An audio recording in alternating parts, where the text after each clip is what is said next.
Hello!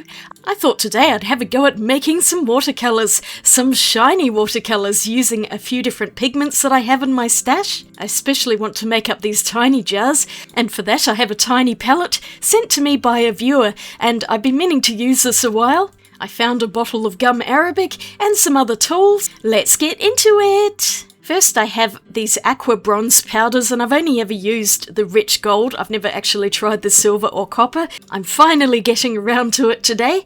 And on the bottle itself, it says you just need to mix in water because it already contains a glue binder. So I'm not going to add any gum arabic to this. It doesn't seem to need it.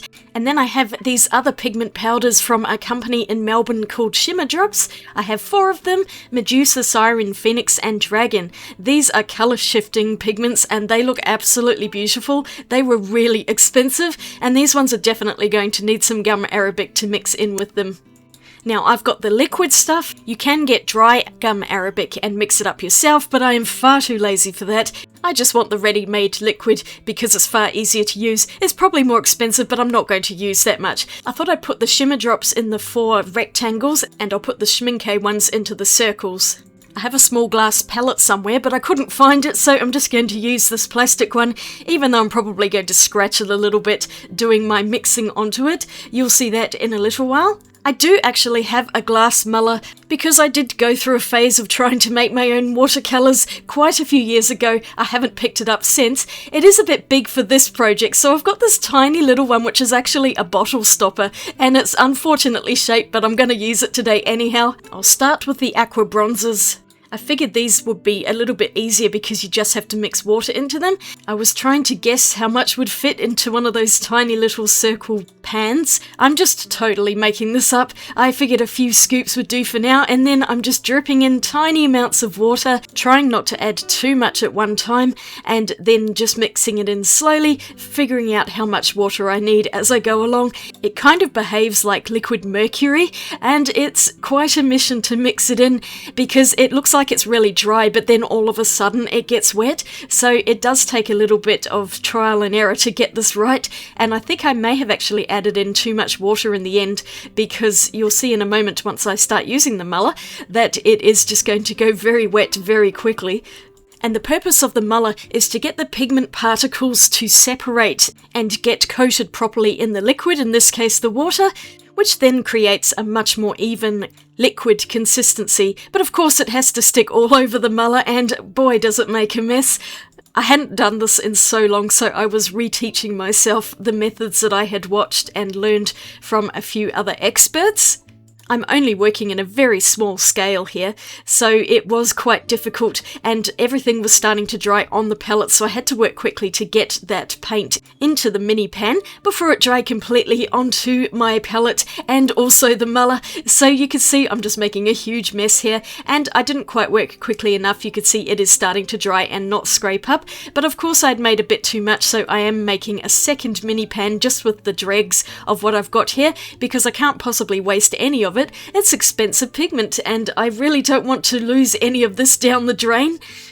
I don't think it would be very good for the environment either, so I was doing my best here to try and preserve as much as possible. Including on my fingers there, I grabbed out a watercolour postcard, and I'm going to put all of the leftovers onto that. I'll turn this into something else later on, but it's a good way to wipe off leftover pigment and make an interesting background.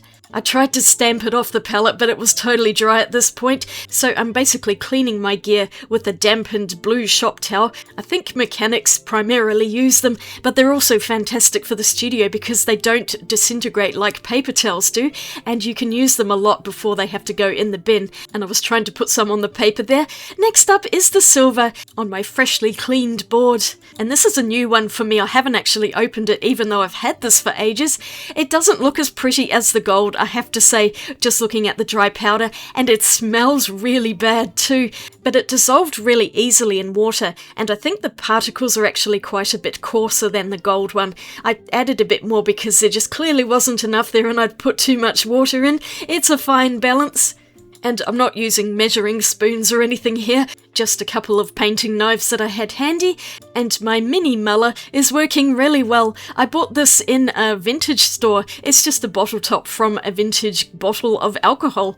and they're just far too nice to throw away, so someone had a collection of them and they were quite cheap, so I thought I would get one because it looked like it would be good as a muller. And yes, it really does work. You just have to make sure that the bottom is completely flat rather than being concave or something like that. Anyway, scraping up my silver, I didn't make quite as much as I did the gold, so I'm just going to have one little pan for that for now, and just adding on the rest of the silver to my paper, trying to pick up as much as possible, and then using my shop towel just to take off the rest of it. Next is copper. This one's also been unopened and it's brand new, very, very full. I was so scared I was going to drop that everywhere, but no, I did not actually make that much of a mess today. I'm very proud of myself. Although you can see I'm getting more and more of it on my hand. This one behaved more like the gold. You can see how the water's beating up, and it does take a little while to get it to mix in with all of that powder. It didn't seem like very much water, but it did actually get very liquidy, as you can see here, and I was thinking to myself, I should probably add some more pigment powder into this. Another scoop of that should do the trick. And I was able to get this mixed in nicely. For these aqua bronzes, a muller really is optional. You can just do it with a palette knife like I was doing there, but I find that the muller gives a more even mix and it just looks a lot smoother after I've done that. Otherwise, you just have to spend more time with the knife mixing until it gets to a smooth consistency. Actual glass mullers like that larger one I showed you are very expensive, so it's probably only something to get if you intend on making a lot of paints, which after my initial foray into, I stopped doing that and it has been sitting around doing nothing for quite a few years. It is such a lovely piece though, and I'm happy to have it. Yes, I did drop that upside down. These tiny pans are so awkward to hold. So now I'm just trying to scrape the rest in without holding it, and I managed to finally get this filled up. I've got a couple of leftover mini pans. I'll probably just leave them empty for now, but let's just add the copper onto my piece of paper here, making a more interesting background as I go along. And here are all the little pans that I've made with the 3 aqua bronze powders. They're very tiny. I probably could go up to a half pan, but I thought I would start out small today and I can always make more in the future. I really like that background. I think it looks nice and it's very, very shiny in the light. Okay, onwards to the more complicated ones, and I'm going to fill these 4 pans next. Now, I was pretty nervous about these ones because they're very expensive at $24.50 each Australian. And I'm definitely going to use gum arabic with them. There is 1 gram of pigment powder in each pot, so there's not much room for error here. And if I can ever get this lid off, we can see that there is another little piece of plastic under here. I hate these protectors so much, but I'm kind of glad they were on here because otherwise that pigment powder could have exploded everywhere. And actually when I started peeling off the protector, I noticed a couple of little particles floating in the air, so I've grabbed a mask because I really don't want to be breathing any of this in. Gently peeling off this lid, I was terrified I was going to get it all over the place, but I actually managed to get it off cleanly, and there is quite a lot of powder stuck to the lid thing here. It is absolutely beautiful. So yes, it is expensive pigment, but boy, it's such a gorgeous quality. I scraped off as much as I could from this, and I'm just going to set that to one side so I can't knock it further. And then I'm taking a couple of scoopfuls out of here. Once again, not exactly measuring anything, and I was just adding a small amount of gum arabic at a time, although you could see it kind of made a mess just dripping onto the powder. Mixing it up, and I figured I was probably going to have to make more, because of course these pans are bigger than the circles, aren't they? But how pretty is this dragon pigment? It looks amazing when the muller goes on it. You can really see the green and the gold splitting out. It's so lovely. And I'm using my knives to try and scrape it off. And this is where I'm realizing I've got nowhere near enough paint made up here, so I'm going to have to dig into this expensive pot for some more pigment. Putting the lid on so I don't knock it over, and hopefully this will be enough. I'll just mix it in and then I'll get my muller over it again. Of course it was starting to dry and I had to add in a tiny bit more gum arabic just to loosen everything up, because you could see how crusty it had gotten and that wasn't going to go into that pan very easily at all. I can tell you that I have a newfound appreciation for anybody who makes and sells handmade watercolours, and I also understand why they are so expensive now, because it's not just the cost of the pigments themselves, which for ones like these aren't exactly cheap to begin with, but it's all of the time spent making these watercolours. It just takes forever. I was here for about an hour and a half just making this tiny little amount, and I did have to make a little bit more because it's just not enough in the pan. So imagine what it's like making a much bigger batch and then having to put them into lots of little pans, and the stuffing around is just ridiculous. But I did have a lot of fun making them. It is nice to just hand make something. And the next pigment I have here is Siren, which is a predominantly blue colour. But it also goes purple and green as well. It's a fascinating one, and I'm just counting the dollars getting scooped out there. Dripping in some gum arabic. I was putting in maybe 4 drops to begin with and then adding more if I needed it. It's better to add less and then add a bit more as you go along. Otherwise, if you add too much liquid, then you're going to have to add more of the dry pigment. And once I've got it mostly mixed together, now it's time to get the muller out. That's the most fun part, and you can probably see how it's going purple as well. It's really beautiful. I still needed a bit more gum arabic there. That made everything a lot smoother.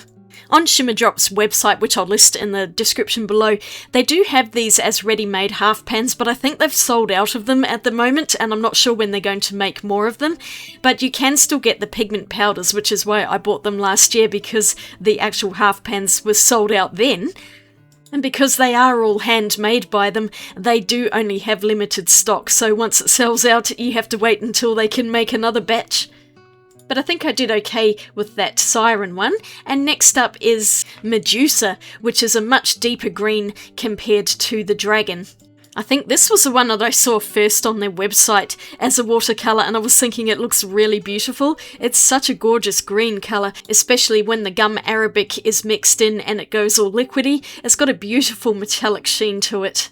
And despite the potential for mess, I was having a good time mixing these pigments up. It's quite therapeutic. So let me know in the comments, have you ever tried to make your own paints, and were you successful? It looks a lot easier when other people do it. Now I'm just going to mull it, and this one has a bit of a blue undertone as well. Now of course the particular pigments I've chosen here are the most expensive ones on their website. They do have some cheaper shimmer colours, which don't have the chameleon effect, but they're still really pretty, so it's worth checking them out if you're interested in making your own shiny paints. It was so hard getting them into these pans, and you can see I've still not made enough. It's very frustrating. I think I ended up having to make just a tiny bit more.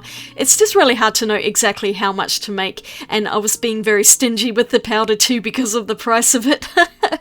I think I had just enough to cover the base. Last one is Phoenix, and this is a gorgeous magenta shimmer pigment with fiery undertones. I was getting a bit tired at this point because I've been going at this for, like I said, an hour and a half or so, and I really wanted to be finished, so I think I made a bit of a mess of this one because I was getting a bit sloppy. But I persevered because I knew I just really wanted to have all of these pigments made before I finished for the morning. And I added just a bit too much of the gum arabic, although it doesn't really matter too much once it's fully dry, and I guess it was a lot easier to scrape up into the pan, so I'm just doing that now. And once again I didn't make enough, so I had to make a little second batch, but I was getting a bit tired here, and so I was starting to fumble the tools, particularly holding that pan. It's very, very awkward, and I think I dropped it in a moment. They're just so fiddly to hold, especially when you're trying to scrape paint in. It was all over my hand as well, which wasn't helping. And this is where I dropped it. Oops!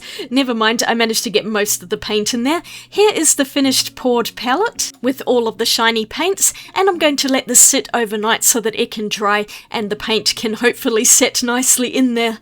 It's the following day and time to check on my paints. They had completely dried and had set rock hard. I was really hoping they were going to re-wet and that this wasn't going to be a total disaster. I've got a little pipette of water here and I'm just going to drip some on to give my paint some time to activate again.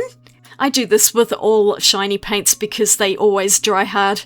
and they need a little bit of time to soften up and dissolve in the water, and I'm just wetting one of the two golds because I really don't need them both at the same time.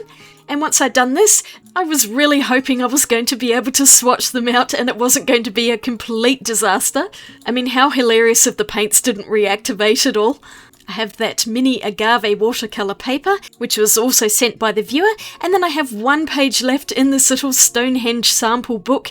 It's cold press watercolour paper. I need to find some more of these little booklets. I don't know where to look, because they're super handy for doing my little shiny swatches. And I'll just peel out a piece of white paper too, because I like to see how they shine on the white as well as the black. And do the paints work? Yes, they do, at least this gold one, but I already knew it would because I've used the gold before. Just picking up a bit more there so I can get a nice thick amount. And it's not so easy to see on the white, but you'll see how shiny it is on the black. It's a real stunner, this one. And if you just add a small amount of water, you can paint it quite thickly. Now I'm going to try the silver, which is my first time seeing what this is going to be like, and that's pretty good too. The dry pigment powder looked horrible, but it works really well as a paint, and it's almost as shiny as the gold. Not quite though. And then I have the copper, which is another new one for me, and I'll just paint that out on the white so we can see it there. Obviously much more reddish than the gold, and then I'll put it on the black. It is definitely darker, but it still has quite a nice shine to it. And these are still very wet, but I'll just pick them up and shine them in the light. And first we have the white paper. You can see they're very, very shiny on that, and they're quite pretty, but they really do come to life on that black paper. Look how gorgeous they are. The rich gold is definitely my favourite, and that's the one I would recommend of the three if you're just going to pick one. I find the gold the most beautiful. And now for the Shimmer Drops paints that I mixed in with that gum arabic, and they activated really well. I'm super happy with how these have turned out, especially when I painted on the black here. This one is Dragon, and keep watching because I will flick them in the light so you can see the full colour shift. At the moment it's looking quite gold. Next up is Medusa, which is the greener of the two, and I was just working my brush to make sure I'd picked up enough pigment. My brush was a bit dry, so I added in some more water and then it actually started to activate properly. Isn't that a really pretty green? It looks absolutely gorgeous, and that one really stands out on the black. Then the next one that I made up is the Siren colour, which is blue with purple undertones, and I was struggling to pick it up on the brush, mainly just because I wasn't picking up enough water, and I didn't have a huge amount of paint in these pans, so it was going to the bottom of the pan very quickly. I really need to make a bit more up, and maybe I will actually use the rest of the powder to fill these properly, but I have enough here to at least get a little swatch card going. And this colour is a little bit darker on the black. It's not quite as bright as the top two. Last but not least is Phoenix, and you can probably see the metal showing through from the base of the pan there. I definitely need to add some more paint into that one. It looks a bit funny on the white here, but it is going to change colour when I flip this page soon. I just wanted to make sure I had enough pigment on the paper first because I hadn't quite put enough there, and then putting it onto the black. It's quite dark at the moment, but it does lighten up a little bit soon once it's dry. But I couldn't wait for them to be dry, so here's a quick look at them while they're wet, and you can see just how shiny and beautiful all of them are when I move the paper around in the light. And on the black paper, wow, do they stand out. I love them. The Shimmer Drops are really gorgeous, and I just love the Medusa. I think that's probably my favourite of the 4 Shimmer Drops. But they're all pretty, really, and I had a little bit of space on these pages, so I'm just going to do a tiny little painting. I would have done a larger painting had I actually made more paint, but it's just really not enough to do anything significant. So I'm just going to paint a vase of flowers on each piece of paper, and we can just directly compare what the paints are like on the white and also the black. I did use all of the colours today. And I'm just making this up out of my head. It's nothing major, it's just a little abstract flower piece, trying to keep it fairly the same on both pieces of paper. So even though I'd only made a miserly amount of each paint, they did actually work really well, and I'm very pleased with the consistency of them. They work just like any other paints that I've ever bought, and I'm quite proud that I was able to make some for myself. Paint making is actually pretty fun, but it is very time consuming and quite expensive too, because pigment powders generally aren't that cheap either. So I don't know if it's any cheaper to make your own things, but there is that level of satisfaction knowing that you've handmade something, so I guess that has to add into the value a little bit too. Anyway, I thought it was a fun experiment and I'm glad I shared that today with you. I'm sure there's a lot I could have done better, but at least it wasn't a complete disaster and I was able to get some functioning paints, so that's a win in my book. I'm just finishing up here with some little dots of colour, and here are the dried pieces of paper, very, very shimmery, and it's interesting how dull they look on certain angles, but then the colour just comes through when you flip it around. I find shimmery paints incredibly fascinating, and they always make me happy when I use them.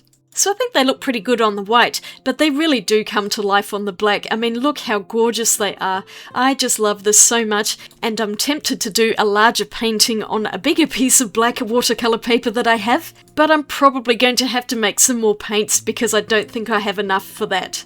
But overall, I'm impressed with the quality of pigments from both Schmincke and Shimmer Drops. Of course, the Schmincke ones are even easier because you just have to add water and they work just like paint, so those are definitely the easiest ones to get. Otherwise, with most pigment powders, you will need some gum arabic to bind it. But this was a really fun experiment and I enjoyed doing it. I'm so tempted to make more paints now. I do have some other pigment powders, maybe I can do that down the track if you're interested. Those are just some plain ones and are nowhere near as shiny as these gorgeous Shimmer Drop ones. This cute little palette worked out really well for these too. And I hope the viewer that sent me this sees this video and sees that I used it eventually. This rich gold is definitely my favourite one. The silver, I don't like the smell of it, and the copper's nice, just a bit darker than the gold.